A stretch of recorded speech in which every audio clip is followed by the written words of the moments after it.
Halo, selamat pagi, siang, sore, malam, dan dini hari. Tetap bersama saya, tetap di channel Graha Komputa di segmen review. Kali ini kita akan mengupas salah satu jagoan ThinkPad Ryzen yang akhir-akhir ini baru hot di grup sosial media ThinkPaders maupun jadi pembicaraan teman-teman yang suka ngomongin laptop yang bisa buat apa aja, khususnya untuk multimedia editing dan gaming tipis-tipis.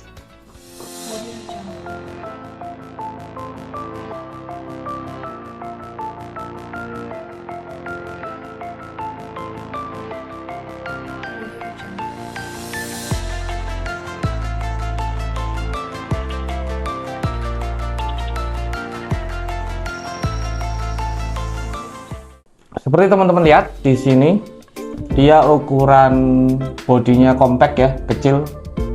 Kalau orang bilang banyak ini truly travel companion karena dibawa kemana-mana enak. Ciri khas ThinkPad tetap ada, keyboard yang nyaman banget, track point, ada track point button, plus di bawah touchpad dia juga clickable. Jadi bisa milih mau pakai yang ini atau yang atas. Engsel kuat, stainless steel, solid, bisa dibuka 180 derajat flat. Jadi ini berguna banget buat teman-teman kalau misalnya mau pakai laptop ini untuk meeting, misalnya mau kasih lihat hasil meeting ke klien, tinggal didorong aja flat, aman. Si X13 ini dibekali dengan APU. APU-nya adalah Ryzen 5 Pro 4650U. Dia punya 6 core dengan 12 thread. Base clock-nya di 1,6-1,7 GHz sampai turbo ke 4 GHz. Cukup powerful untuk standar tahun ini. Dengan RAM dual channel 16 GB LPDDR4. Memang RAM-nya soldered on seperti yang kita tahu di lini ThinkPad seri X, mulai X280 ke sini ke yang lebih muda, RAM-nya semua adalah soldered. Ketika kalian beli ini dalam kondisi baru, dulu kita bisa pilih di Lenovo. Ada webpage khusus ketika mau beli ThinkPad bisa milih RAM. Dia keluar dalam 3 edisi, 8 GB, 16 GB, dan 32 GB. Hanya unit-unit yang beredar di Indonesia mayoritas adalah 16 GB. Base modelnya dari Lenovo itu rata-rata adalah 256 GB NVMe PCIe Gen 4. Yang ini kita coba maksimalkan NVMe. Di PSRF hanya tertulis maksimal 1 TB.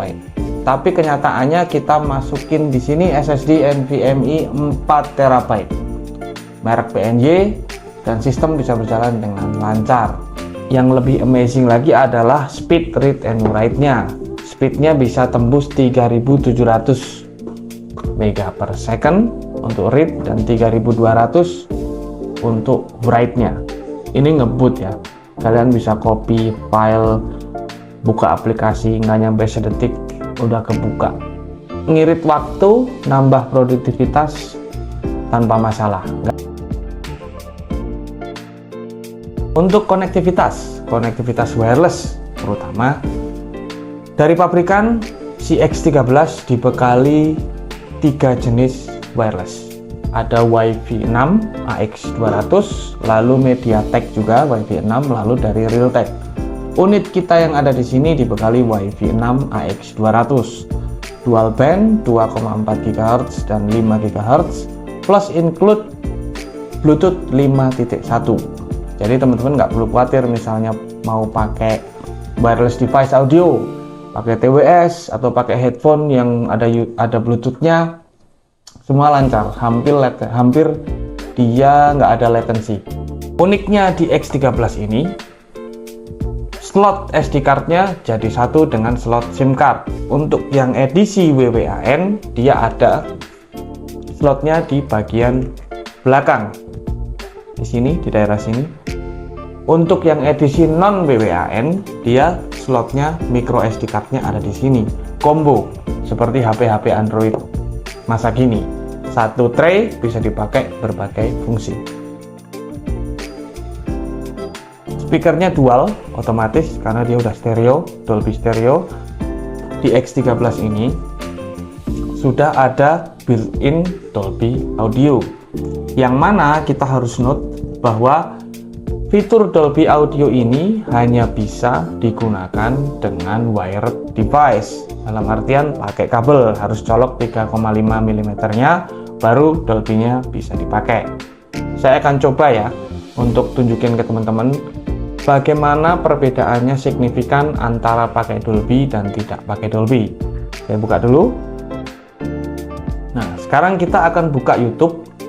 Kita coba di sini pakai Dolby dan tidak pakai. Sekarang belum saya nyalain Dolby-nya. Kita lihat.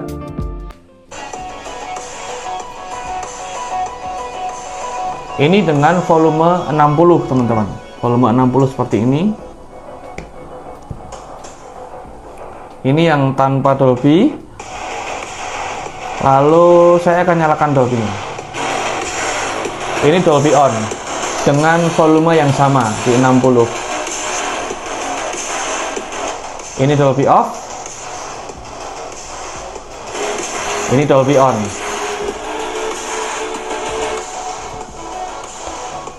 Bisa dilihat di sini untuk teman-teman yang penikmat audio atau yang mau pakai laptop ini sebagai salah satu gearnya untuk pekerjaan audio editing dengan berbagai macam software, atau hanya untuk sekedar nonton film atau nikmatin musik yang bagus.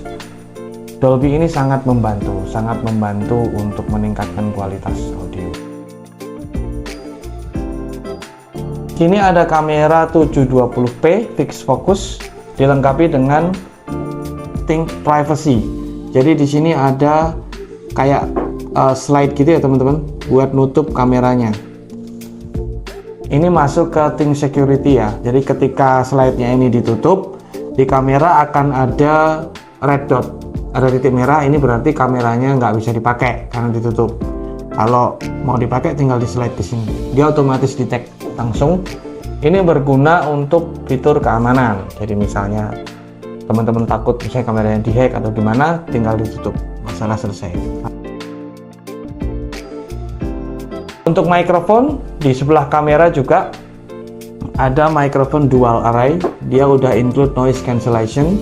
Jadi kita pakai meeting, suara-suara di sekitar yang cukup mengganggu bisa tereduksi dengan baik. Suara kita otomatis akan terdengar lebih jelas. Dibantu dengan software Dolby tadi, settingan voice, maka meeting, telepon, segala macam urusan bisa terakomodir dengan baik. Nah, buat teman-teman yang suka main game atau mau editing di sini, si Ryzen 5 Pro ini tadi juga dibekalin dengan GPU Radeon Vega 6 dengan VRAM 2 GB. Kita udah testing, saya sendiri juga kebetulan pakai Ryzen. Editing video di sini dengan resolusi 720p, 1080 30 fps, 1080 60 fps. Untuk 4K juga bisa di aplikasi tertentu ya. Jadi ada Adobe Premiere, tested 2020 sampai 2023 aman.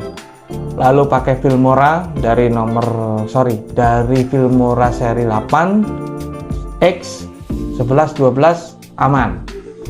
Untuk editing audio pakai Adobe Audition, bisa di-combine untuk teman-teman yang suka bikin beat dengan FL Studio juga aman.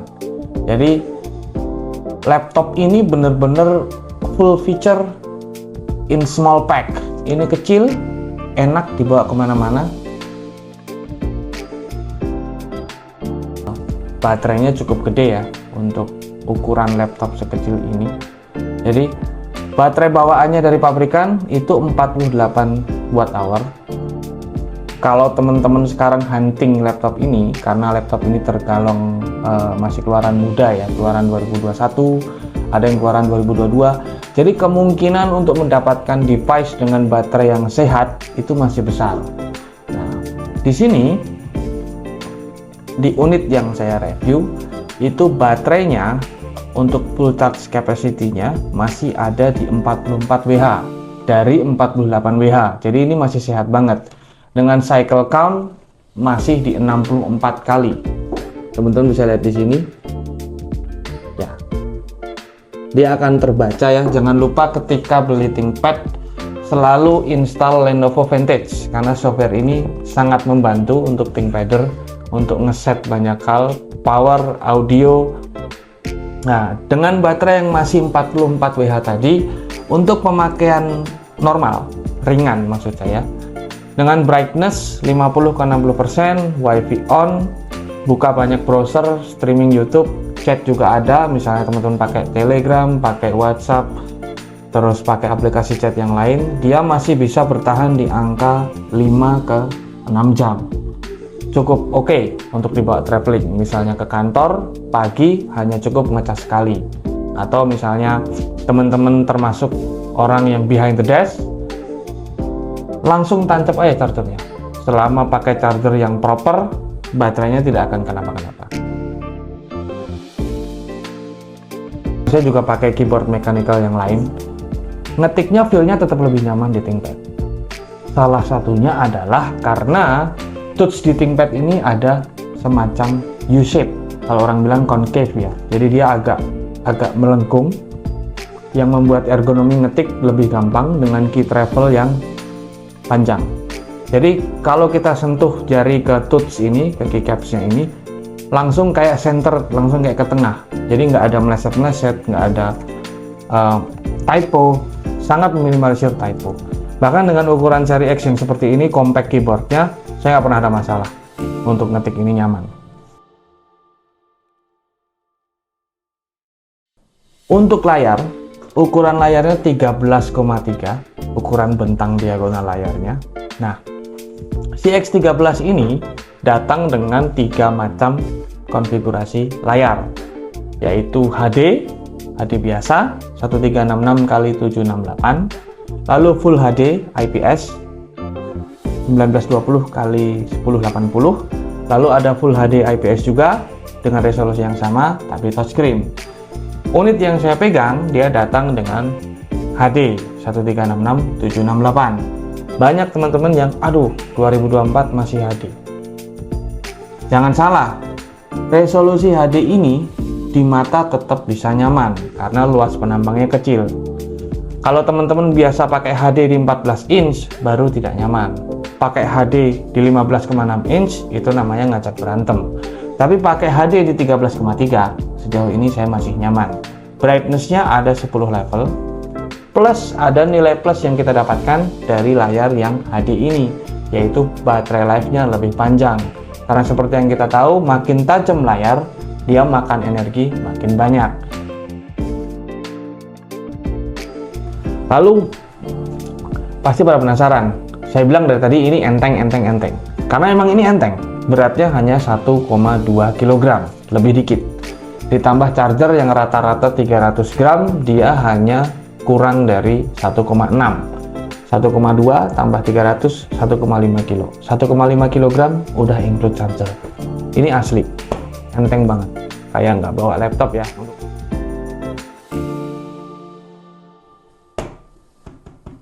Material. Bahan bodinya ini dari plastik BPS. Plastik yang durable.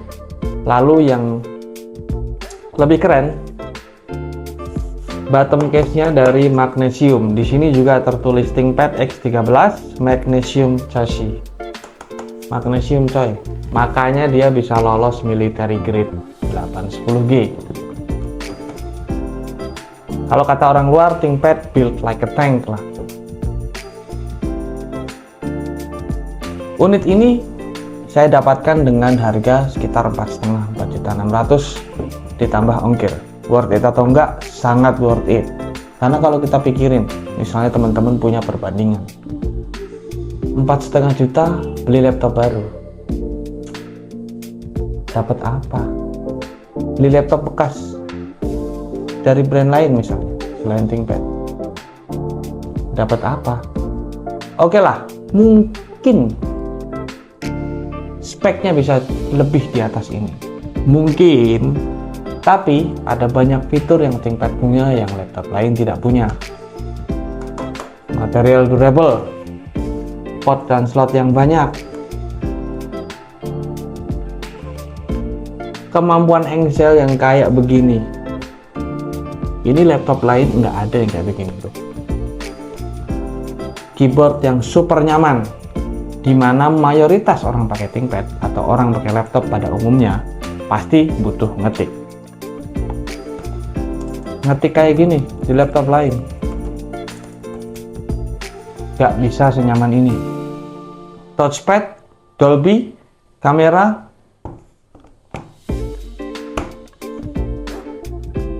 jadi kalau teman-teman nyari laptop yang tipis, ringan, se-powerful workstation di kelasnya dengan harga yang masuk akal, X13 Ryzen adalah jawaban utama. Stay with us, tetap bersama kami. Kita akan review laptop-laptop lain yang jagoan. Konten ini juga bisa dinikmati di resolusi 4K. Jadi kalau kalian yang belum punya monitor 4K bisa ke Full HD atau beli monitor 4K biar bisa nikmatin 4K-nya. Tapi tunggu dulu, sebelum beli monitor 4K, beli ThinkPad-nya dulu. See you. Terima kasih. Selamat pagi, siang, sore, dan malam, dan dini hari. Kita akan ketemu di video selanjutnya.